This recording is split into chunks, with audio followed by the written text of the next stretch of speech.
Binulaga ni Senator Amy Marcos ang Senado matapos niyang ilahad sa kanyang privilege speech ang umano'y planong charter change at term extension ng ilang opisyal sa ilalim ng administrasyon ni Pangulong Bongbong Marcos Jr. Pero ikinagalit ito ng ilang senador sa minorya.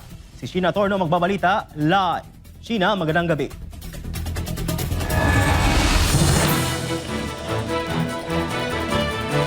Prince, magandang gabi. Ang umuugong na usapin patungkol nga sa kudeta ay tila natabunan, no? Sumentro kasi ang usapin sa sesyon ng Senado patungkol doon sa video o presentation ni Senator Amy Marcos kaugnay ng itutulak na charter change, bagay na pinabulaanan ng minority senators. Sa kanyang privilege speech, ibinulgar ni Senator Amy Marcos ang umunay plano ng ilang politiko na baguhin ang 1987 Constitution sa ilalim ng administrasyon ni Pangulong Bongbong Marcos.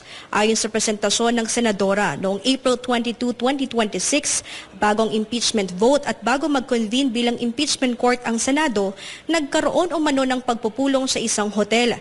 Kabilang sa dumalo sina dating Senate President Tito Soto III, House Speaker Boje D., South Cotabato Congressman Ferdinand Hernandez at dating Senate Secretary Mark Leandro Mendoza.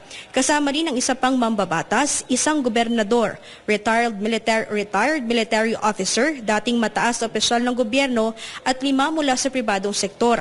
Pinag-usapan umano sa naturang meeting ang planong Constituent Assembly o CONAS para sa term extension ng mga mambabatas at maging ni Pangulong Marcos. Ibig sabihin nito, Prince, wala nang magaganap na eleksyon sa susunod na halalan. Para makakuha ng suporta sa Senado at sa Kongreso, ito dapat ang mga nilalaman. Dapat ma-extend ang termino ng mga senador at congressmen na mawawala na sa pwesto by 2028. Ang eleksyon sa bawat senador ay magiging by region. Nagdiskusyon sila kung 2 o 3 senador per region.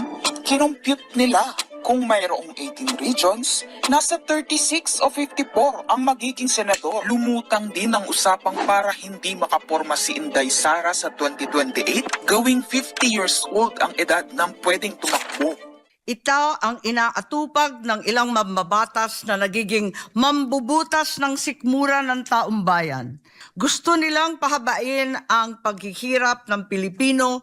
Gusto ata nilang gumapang ang bayan sa dusa, gaya ng paggapang ng mga buwaya sa kaban ng bayan at konstitusyon.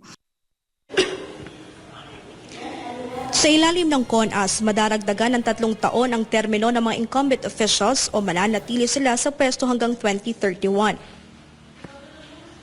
2028. Ayaw ba talaga ng palasyo sa Chacha o kunwari lang? Bukod kay Lito Banayo, napakarami kong sources patungkol sa mga meeting na naganap para sa isinusulong na Constituent Assembly o CONAS. Kung hindi kayang manalo sa boto, baguhin na lang ang konstitusyon. Noon pa man, hindi ako naging hadlang sa pagbabago.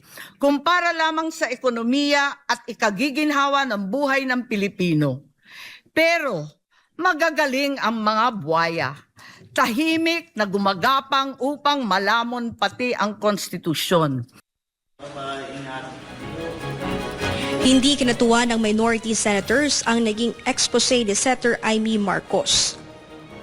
Hindi pa man tapos ang presentasyon ay makikitang galit na nilapitan ni Senator Mig Zubiri si Senator Amy. Habang nagsasalita, tinuturo rin ni Zubiri ang ilang majority senators.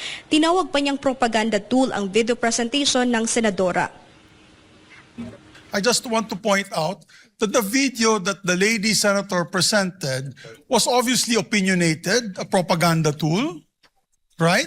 It's should be stricken off the record. Kasi ako, Madam President, hindi naman ako sang-ayon sa people's charter change. Hindi tama yung pangyayaring iyon. Hindi ba? Kung galit po kayo, magsalita po siya dyan, mag-aalis siya sa gobyerno niya, mag-aalis siya sa kapatid niya, burahin niya kapatid niya. Punto pa ni Zubiri, wag raw idamay ang mga senador lalo na at wala namang ebidensyang magpapatunay na may planong CONAS. Never ako kinausap ni Senate President Soto.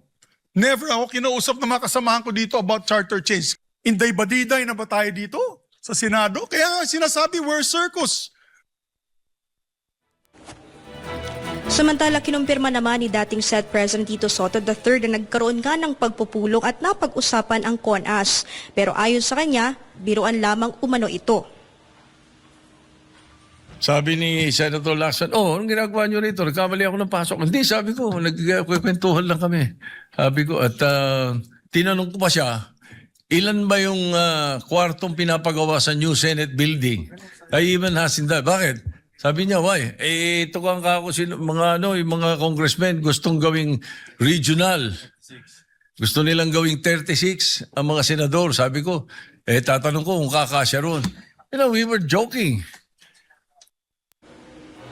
Pinatotokanan rin ni Senator Ping Lacson na posible siyang naging source ng impormasyon ni Lito Banayo, isang political strategist sa kalaunan ay naibahagi kay Senator Amy.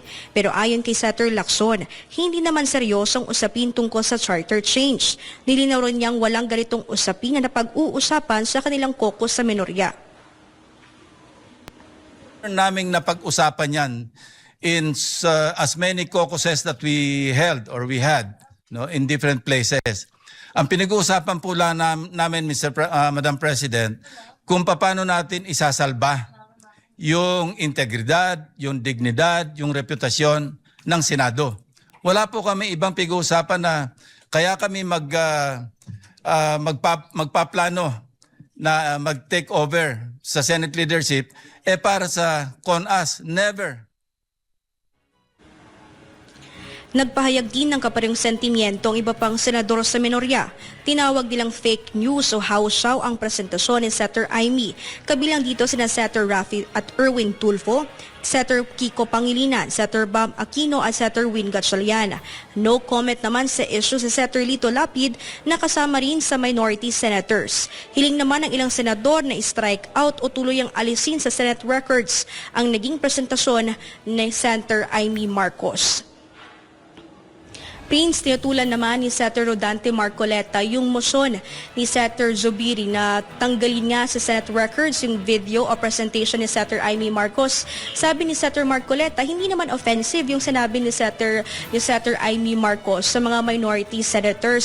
Hinilimbawa nga ni Senator Marcoleta yung dating speech ni Senator Rizzo Hontiveros kung saan sinabi ni Senator Rizzo Hontiveros na habang nasa kapangyarihan itong si Vice President Sara Duterte, nananatiling posible at seryosong banta ang ganap na pagbabalik o impluensya sa kapangyarihan ng pamilyang Duterte sa gobyerno. Sabi ni Senator Marcoleta, bagamat opinion ito ng senadora ay maituturing pa ring offensive pero hindi nga yan tinanggal doon sa Senate records at hinalimbawa pa ni Senator Marcoleta yung pahayag ni Senator Ping Lacson kung saan inuugnay nga siya doon sa flood control scandal kahit wala namang ebidensya. Pero hindi rin ito pinatanggal doon sa Senate records. Kaya giit ni Senator Rodante Marcoleta sa minority senators ay huwag maging balat sibuyas. Prince. Maraming salamat, Sheena Torno, sa iyong live report.